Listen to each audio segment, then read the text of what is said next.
20 дугаар зууны Монгол улсын түүхэнд олон өөрчлөлт, шинжилэлт хийгдэж, түүх бүхэн олон янзаар бичигдсэн. Үүний нэгэн түүхэн хүн бол Бүгд найрамдах Монгол Ард улсын хөдөлмөрийн баатар Маршал Цэдэнбал юм. Нам төрийн удирдагчаар 44 жил ажилласан Маршал Цэдэнбалын хамгаалтын албаны дарга хурандаа ахлах комиссар Нанзадугааг амьдралын өнгө нэвтрүүлгийнхээ энэ удаагийн дугаард онцоллоо.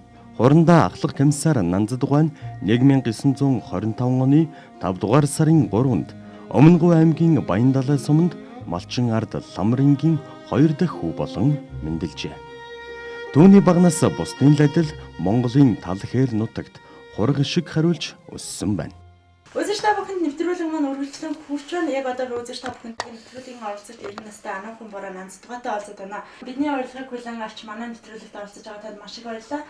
Би бол Өмнөговь аймагт төрсөн хүн. Одоо хуучнаар бол Түшээ таан аймаг. Одоогийнхаар бол Өмнөговь аймгийн Баяндалай сумын Баян гэдэг газар 1925 онд төрсөн. За яха багнасаа бол гэрээр манайх ирэх ядуу айл биш юм да. Олон хүүхдтэй. Одоо тавуула. За би бол яг 6 наснаас үндсэндээ би ханиалуулсан да.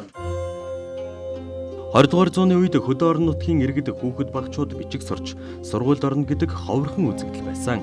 Тэр тусмаа Нанзадугаах зотруухан дуу амьдардаг байсан. Орон нутгийн олон малтай айлын малыг харж тусалж амьдарцгаадаг байсан байна. Нэг өдөр 10 орчим настай Нанзад хүүд сайхан боломж тохиосон.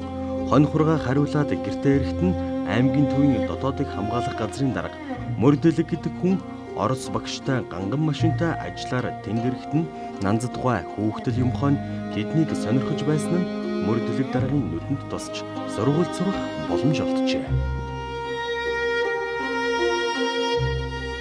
Нэг удаа тэр аймгийн дотоодыг хамгаалах газрын дарга Мөрдөлөг гэдэг хүн Орос сургагчтайгаа машинтай ирлээ л дээ. Тэгэл хүүхэд болохоор мөн тэрнийг сонирхоод тэгээд тэр хаваар одоо сонирхоод ингээд яваад байсан. Тэр өдрийнхөө цаг л ууж байгаа болтой тэд нэр ороод иргэн орлоо 2-3 чихэр өглөө. Тэгсэн намайг чи одоо сургуульд явдаг уу гэн. Би сургуульд явдаг уу одоо ингээд сургуульд орох санаатай гэсэн. За чи сургуульд явах дуртай бол маргааш чи өглөө өрөөд ирээрээ чамайг аваад явна сургуульд оруулна гэхгүй юу. Тэгээ гэртээ ирээд хэллээ л дээ. Тэр том дарга намайг аваад явна сургуульд оруулна гэж байна гэж. Хувцасгээ таарах шүү дээ.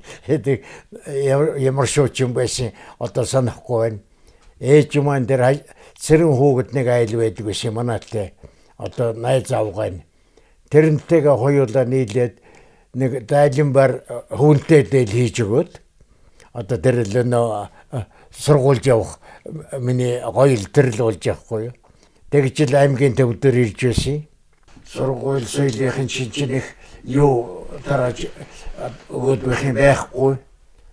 Тэгэл нэг жоохон юм бол харандааны үзүүр юм уу. Тэгээд цаасан тэр чинь одоо нэлээд бэрхтэл одоо олддог тийм байгаад өглөө нэг ийм алганы дайтай ийм хавтгай боо өгнө. Цай тэгээд 2-3 яотонтой. Тэгээд яг нь харандаа цаас маань дутагдаад ирнэ. Тэр хүүхдүүдээс цаас харандааны одоо хугарах тэр сургуульд байдаг өглөөний одоо хэдэн өдрийнхөө боовыг өгнө гэдгийг тэргээр юу яаж вэ? Цаас харандаа авдаг тийм л байдалтай байлаа шүү дээ. Хүүхэд байхын л нэлээд адтай сэргэлэн байсан Нанзад сургуульд сурч байхдаа л ангидаа тэргүүний сурлагаараа сайн сурдаг сурагч байсан.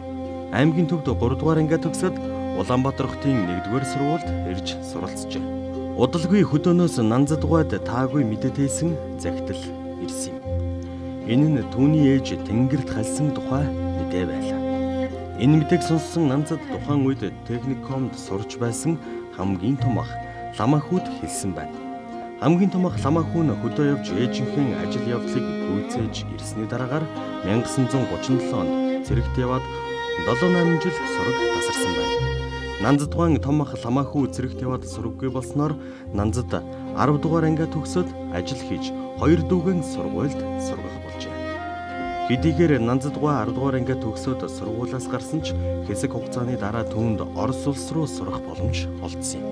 Тэрээр суралцах гэж зөвлөлт холбоод улсыг зорин очихдоо 7-8 жил сураггүй алга болсон ахтайгаа уулзсан нь түүнд гинтийн бэлэг байлаа. Ленинград би 13 хон жичиж байсан. Тэгэл өнөө актемд одоо юу яла. Тэгээ бид нарыг ирсэн гээд хуучин сурч байсан сурчгаа нөгөө нутгийнхан нэг 2 хоногийн дараа бид нар орж ирэхгүй юу. Одоо шинэ улсууд ирсэн гинлээ гээд. Тэгээ надтай ч 2 авга хүүхдтэй хуучин офицер байсан 2 одоо Ахмад тийм цолтой 2 хүн явахгүй юу.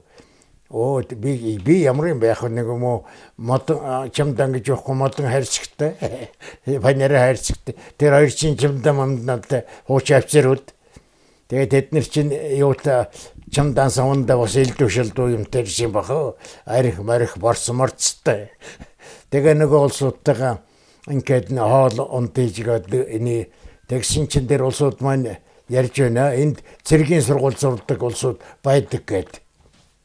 Тэгээд тэр ягаад ямар шиг юу тэгсэн нэг тэр миний ахын нэртэй нэг адилхан хүн тэр инженерийн сургууль сурдаг энд гэдэг гэж байна.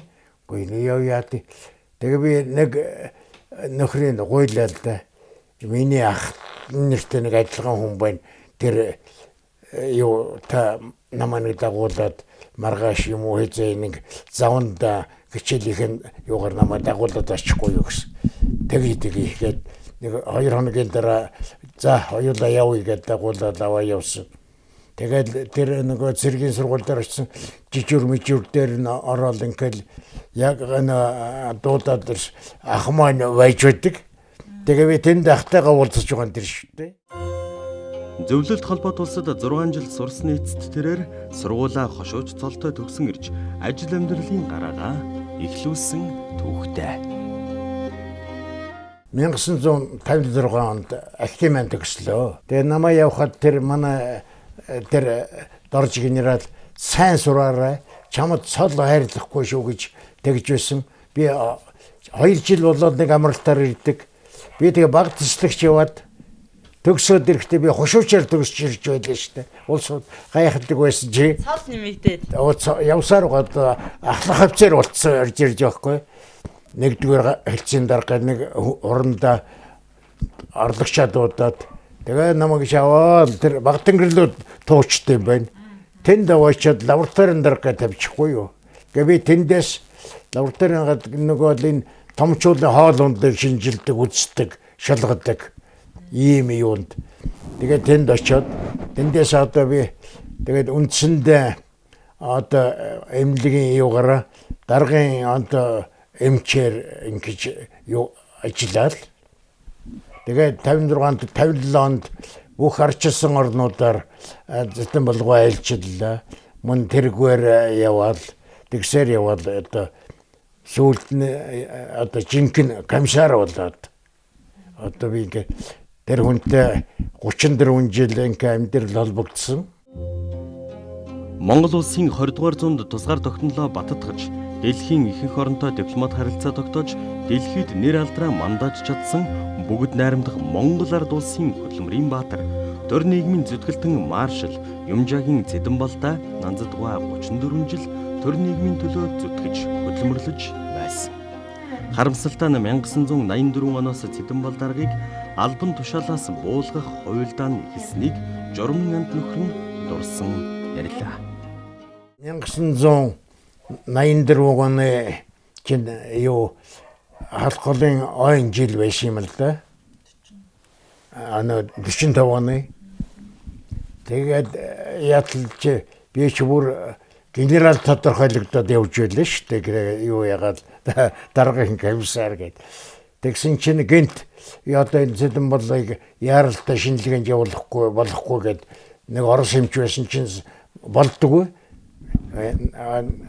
би асуухтай тэр хэлж өгөхгүй нөгөөд. Тэгж явсаар угаад нөгөө гэр бүл ансэвануна яах вэ ингээд байх юм гэдэг нь манай сайд лусанган бугаа биш сайдтар орлоо ингээд байна гэсэн. Гэхдээ чи одоо яралтай шинжилгээ байх юм бол чи витер аюу сүүлд нь ингээд юм гараад ирвэл чи витер хариуцлагыг хүлээн шүү дээ. Явхаас өөр аргагүй гээд тэгээ 1984 оны 7 сарын 26-нд одоо Москва зарлаа шүү дээ. Тэгээд тэнд очиод эмнэлэгт хэвтүүлээд тэгээд эдгээр тэр хугацаанд одоо бүх хуйлдаанаа хийсэн л да. Нутгаас нь холдуулж байгаад 1982 оноос хойш бүгд найрамдах Монгол Ард улсын хөдөлмөрийн баатар төр нийгмийн зүтгэлтэн маршал Юмжаагийн Цэдэн болыг албан тушаалаас нь огцруулахын тулд бэлтгэгдсэн комисс 1984 оноос эхлэн хуйлдаанаа эхэлсэн байна. Энэхүү хуйлдаан нь маршал Цэдэн болын улс төрд зүтгэсэн 44 жилийн амьдралд цэг тавьсан явдал байсныг нанзадгай энэхүү дурсан суулаа. Хуйлдаан эхэлсэн гэлээ ямар хуйлдаан байсан ямар хүмүүс оролцсон хуйлдаан байсан Цэдэн болыг энд нь байлгаад ингээд тэр одоо албан тушаалаас нь зайлуулах юу гэдэг хийж чадахгүй байхгүй юу. Тийм учраас энэ Оросын нэг коммунистуудаа одоо нэлээд түрүүн бүр 82 оноос нууцаар эднэр чинь холбоотой байж байгаад яасан юм бэ? Тэр байтугай Цэдэн болыг огцруулах коммунист намын төв хорооны зөвлөлтийн Гормеко гэж гадаад харилцааны сайдаар яасан комисс хүртэл байгуулсан байгаа юм шүү дээ. Тэний чи бид нар мэдэхгүй яваад зөвлөл мэдрэхгүй дээ. Тэгэл тэнд очиод одоо шинжилгээнд орсон нэртэй нэг юм хэд хоног болоод тэгээд нөө албан тушаалаас нь зайлуулах бүх юмудаа хийсэн. Ийм л улсууд шүү дээ. Цэдэн болыг эд оргил үедэн байх цагт Филатов ухаангүй долгонож бараагийн хараад сүрддэг байсан Кремлийн эмч Евгений Чазов энэхүү хуйлдааны арыг дааж Цэдэн болын эрүүл мэнд дээрс муудсан тул ажил хийх чадваргүй болсон хэмээх хуурамч дүгнэлт гарган Москвад удаан хугацаатай эмчилүүлэх хэрэгтэй гэсэн зааврыг Монгол зөвлөлтийн удирдлагад хүргэжээ. Ийхүү Цэдэн болын эмгэнэлтэй гашуун сүүлчийн 7 жил эхэлсэн түүхтэй.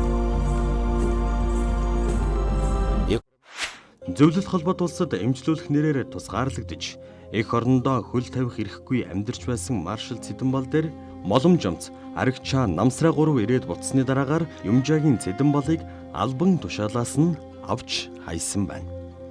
Энэ тухай Цэдэн болын хүү Зориг аавдаа зориулан бичсэн сүүлчийн 7 жил номондоо аавынхаа тухай тэд түүнээс бүх албан тушаалаасаа огцрох тухай бичгээр зөвшөөрөл гаргаж өгөхийг хүсжээ.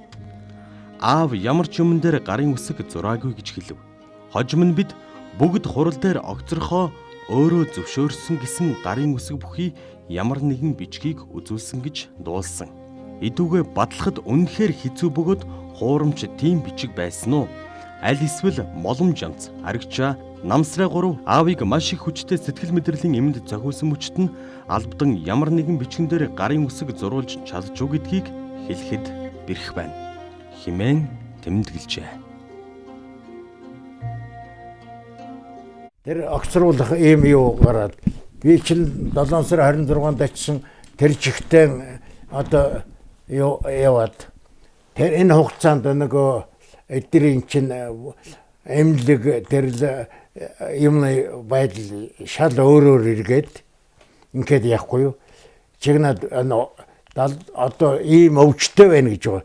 Өвчнээ би ч эрхтгүй би эмчи мэрэгжлийн хүн шүү дээ үндсэн мэрэгжлээрээ. Тэгээд элдэн янз зураг мураг ингээд тархины зураг мөн тэр гаргаад ийм байсан ингээд байдаг. Тэний зөвшөөрөхгүй яваад байхгүй юу. Тэгээд ийм байдлаар одоо энэ юу удаан амжилтгаа хэрэгтэй байна гэдэг ийм шалтгаанаар тэнд одоо хорих шалтгаан шүү дээ. Хүнд хэцүү цаг үеийг би 5 жил тэр гэр бүлтэй өнгөрөөлөө шүү дээ. Одоо зөвлөг нь тэр 20-нд яг тухайн үеийн байдлыг яг одоо Цэдэн болгон сэтгэл санаа ер нь яг ямар байв тухайн үед юм тэгэл Цэдэн болгоо ерөөсөн тэр ингээд ажлаас аваад яачлаа гэдэг тэрэнд нэх гутраад ингээд ивэд ер нь тон хатуу байр суурьтай хүн шүү дээ ер нь. Тийм ястай бол ястай юм байгаа үз. Тиймэрхүү тэрнийг бол өөртөө шингээсэн баг. Хурандаа Нанзадгуй Маршал Цэдэнболын гэр бүлийн хамт зөвлөлт холбоот улсад 5 жил амьдарсан байна. Түүнийг хамт байхад Юмжаагийн Цэдэнбол өдөр бүр эх орноо санагалзан цонхоор ширтэж зогсдог байсан тухай иймэрхүү өгүүллээ. Мөн Нанзадгуй Цэдэнболыг аваад оргохыг хүсэж байсан ч зөвлөлт холбоот улсыг аюулаас хамгаалах хорооны дарга Чебриков Цэдэнболын гэр бүлийнхэн болон Нанзадгуйн бичиг баримтыг бүгдийг хураасан байлаа. Миний тэр байгаа үе чинь одоо бидний паспорт элчин сайдын яманд байгаа болохоор бид нар паспортгүй явж чадахгүй шүү дээ. Тэгээ эндээс хорио тавьсан болохоор бид нар хайшин ч удаж чадахгүй шүү дээ. Би ч нэг удаа оргоё гэж бодож байсан, аваад оргочих гэж. Тэгсэн паспортгүй болчиход би нэг онгоцон цуугаад энэ баруун хилийн юугаар тууад нисээ туарчаад туагасан офс руу ороод ингээд ирчт юм уу гэд хил дээр баригчих болоо гэж дотроо ингэж бодjoo би ер нэг бас дотроо бодж байсан хүн шүү аваад орчихъя гэж. Тэгээд тонч нөхцөл юм таараагүй хэлдэг л байсан. Ингээд нас өндөр боллоо, нутагтаа очиж юу яах юмсан, ясаа тавих юмсан. Элчин сайдын ямар нэг ороод паспортын дээр өгөөд явуулаад өгөөч гэж хэлэхгүй юу. Тэд нар чинь эндээс юутай болохоор явуулахгүй шүү дээ бид нар. Тэгээ 5 жил болж үж одоо нэг юм нутагтаа нэг амралт гэдэг нэрээр ирээл явсан шүү дээ. Белатово их нутгаа санагалзан өдөр бүр гунигтай харцаар цонхоор ширтэх нөхөр Юмжаагийн Цэдэнболыг их нутаг руугаа очуулахын тулд зөвлөлт холбоот улсыг аюулаас хамгаалах хорооны дарга Чебриков үнэн байдлаа хэлэхэд Чебриков хэрв Цэдэнбол Монгол руу яаж игээд явлаа гэхэд тэр эсэмэнд эх орондоо очиж чадахгүй хэмээн хэлсэн тухай түүний хүү зоригт номондоо онцлсон байна.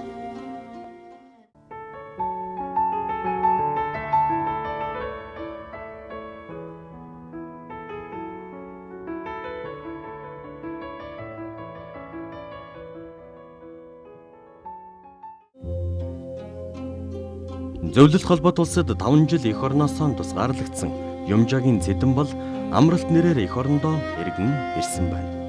Гэсэн ч удалгүй арга буюу зөвлөлт улс руу буцсан тухай түүний комиссар ийхүү өгүүллээ. Яг ирээд ингээд одоо тэр хуучин байранда байрлаж байсан нэг машин нэг тоогооч гаргаж өгсөн. Яг сар болсны дараа энэ за та нар өөрсдөө амралтын явцаа дууслаа. Хоол унд энэ тэр юм өөрснөө олж дээрээ. Энэ тэгж шахалт үзүүлэхгүй юу? Тэр чи юу гэсэн үг? Бушуухан явуул гэсэн үг үстэй. Тэгээд энэ чинь нэг Оросын чинь одоо цэргингийн дэлгүүрүүд зөндөө байдаг байлаа. Биш танилтай байсан.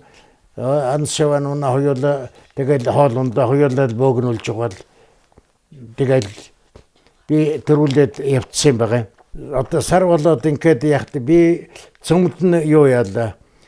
Комбинатад нэг савхин дээлүүд захиад одоо тэнэг мөнгөнд дархны нэг хүнээр хэмжээ авахгүйлаад дархны нэхий дээл хийх гээд тэгээд ингээд би дархан явах гэсэн би тэр чайкава явж бол эвгүй штэ би тэр том тэгээд би тэр нэг амгаалтын газрынхандаа нэг жижиг машин өгчихгүй би дархан яваад ирэх гэсэн өгөөгүй шүү. Тэгэхээр би шар хөдлөөд энэ тээврийн давчаар нэг өглөөрт яваад тээврийн давчаан дээр очсон чинь харин дээр үе таних нэг жолооч явж байна. Та юу гэж яваа юм гээд. Гэхдээ дархан ормоор байна гэсэн. Гэхдээ би шинэ москвичтэй та надтай явчих. Та 2-3 хүн олоод ир гэж байхгүй юу. Тэгээ өглөөртөө очив. Би ингээд дархан явах юунаас 2-3 хүн олоод ирсэн. Тэгэл өглөө эндээс гараа хийчихгүй юу шинэ.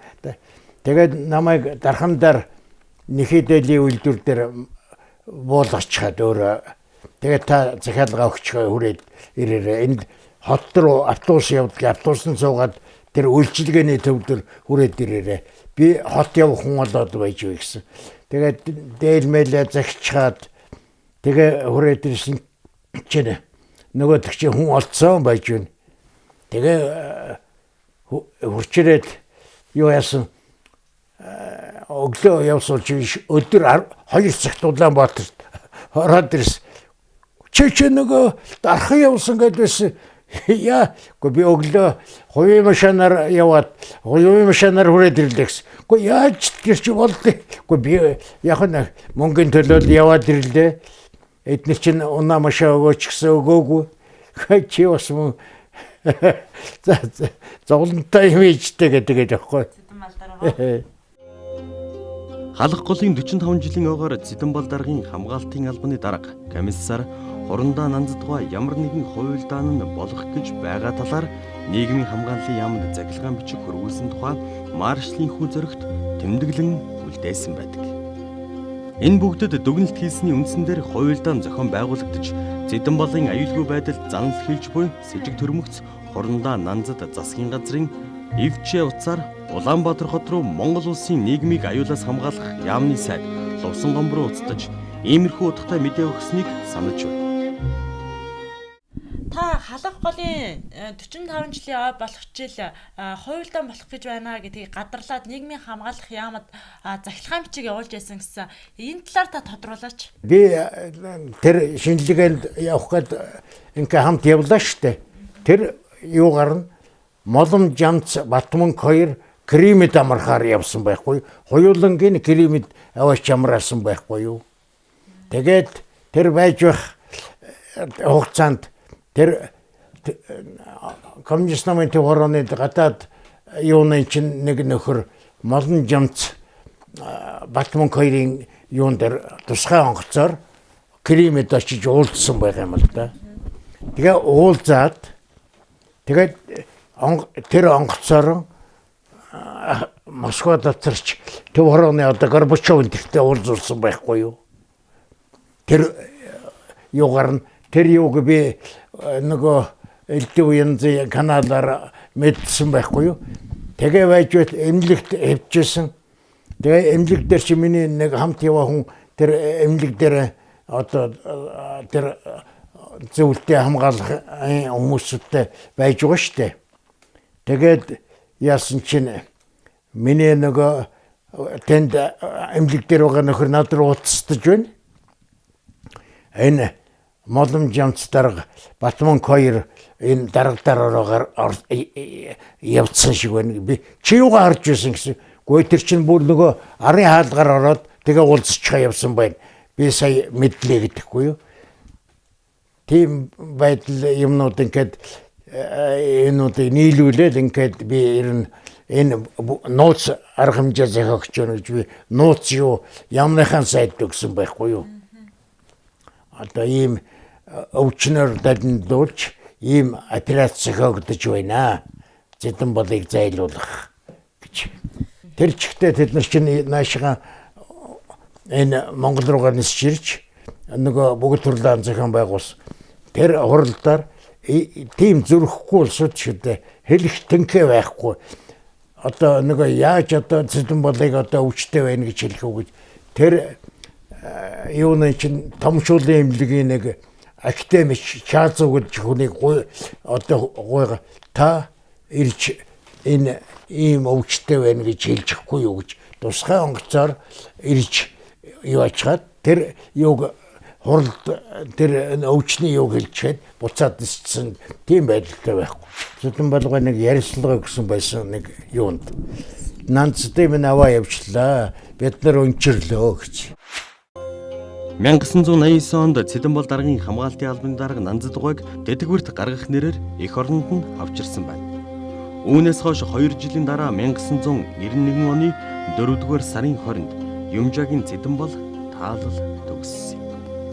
1984-өөс 1991 оны хооронд улсын аюулаас хамгаалах хорооны хяналтын дор Москвад цөллөлөгт амьдарч байсан Юмжаагийн Цэдэнбалыг 1991 оны 4-р сард Улаанбаатар хотод оршуулсан ч түүнтэй Монголын ард иргэдэгч салах ёс хийлгээгүй тухай түүний журмын дотны анд хамгаалтын албаны дарга Нанзадугай энэхүү гонигтайхан ярьлаа. Цэдэн бол даргаыг нас барахад ер нь Монголын төр ер нь яг яаж хандаж байсан бэ? Энэ тал дээр. За ер нь ингээд байж цэдэн болгоо нас уржээ гэдэг юм дуулдахгүй юу? Ингээд юу ягаад бөө яриа болж илээд хаана оршуулах уу гэдэг юм чинь. Зарим одоо овсынхан болоод нутагт навтарч оршуулъя. Овсаймагтаа гэл одоо зарим нь ч одоо энд юу яг явж тэгэл комисста мэлэгдээд энэ юу яасан байхгүй юу? Одоо шаллиг авцрахаар Батлан алхах юмны сайдсан чадамба мэдэмба ингээд юунууд явж ил. Тэгээд тэр юугаар нутагт навтарч оршуулах болоод ингээ комисс засгийн газрын комисста мэлэгдсэн энд одоо оршуулах бүрдэрж гэж байсан даа. Тэр үеийн засгийн газрын орлогч гэдэг. Ингээд би хэзээ ирхэн ч мэддэхгүй энэ чинь надад яах вэ? Тэгээ би нэг гадуур гарч яваад үрээд гэртээ ороод ирсэн чинь манай далигач хөөе нөгөө даргын шарил ирсэн болтой Анс Ивановна нөгөө хүн Слав хоёр утастж байна тань руу гэд утсаа өглөө. Тэгээд чамайг эренгүүтээ яриараа гэж хэлсэн гэд би гаднаас орж ирээ. Тэгээд утсыг аваад ярьсан чинь хөөе чи хаа байна гэртээ байна. Тэгс одоо чамраа машин явуулчих чи одоо хүрээд ир гэдэг гэж байхгүй. Уулзаачгүй яваач. Тэгэл юу ягаад машин хаа байх юм бэлгээд тэр жолоочиг яриуллаа. Би түнэлийн зүр дээр байж байгаад тэгээд юу ягаад очсон чинь өөр хэсүүд болоод тэр чи би ирээд мөлий яажсан байсан. За тэгээд одоо ингээд ирлээ гэдгээ хэлэхгүй юу дээ. Тэгээд нөгөө комиссаас гуйхгүй юу. За Монголын ард түмэн бол зэдэн болгоод хайртай байсан. Ийм учраас одоо нэг төгөдөр оршуулна гэдэг юм юу гарлаа л да. Тэгээ хагас бүтэн сайдрыг одоо гаргаж өгөхгүй юу. Монголын ард түмэнтэйгээ одоо салах ясаа гүйцэтгэх одоо ингэх. Тэгээ тэр юу гэж гаргаж өгөөгүй.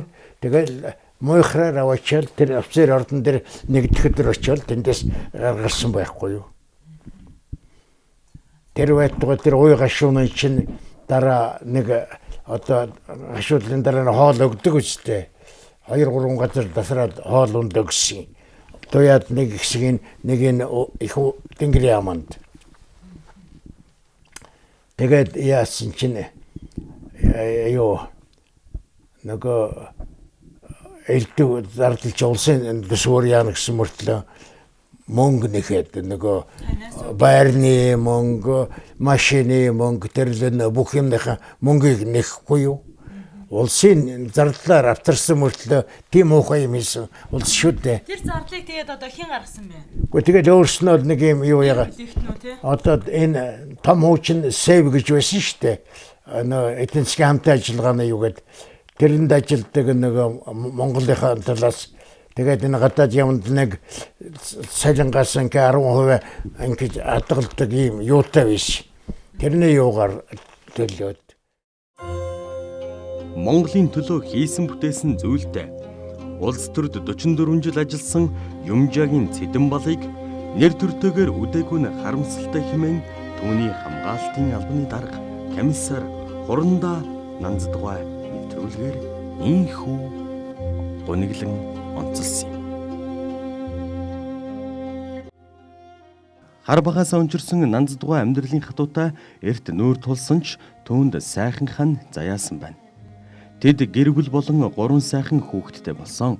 Гэсэн ч хүний амь мөнх биш хойндоо одоогоос 3 жилийн өмнө Нанзадугайтай хатуу амьдралыг хамтдаа туулах түшиг толгуур болж байсан сайхан хан хорвоогийн мөнх бүсийг үтсэн байна.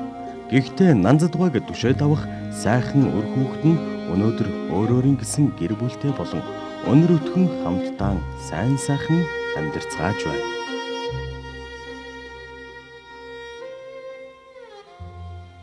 Өсөж та бүхэн TV8 телевизээс бэлтгэн хүргэдэг амьдралын нэвтрүүлэг маань өнөөдрийнхээ дугаарыг хүргэлээ. Манай нэвтрүүлгийн энэ удаагийн дугаартаа бүгд найрамдах Монгол Ард улсын маршал, нам төрийн удирдагч Цэдэн Болгоотой 34 жил хамт ажилласан Нанцтойгоо оролцлоо. Ингээд манай нэвтрүүлгийг шимтэн үзсэн үзэгч та бүхэнд баярлалаа. Дараагийн дугаар хүртэл баяртай үзэгчтэй.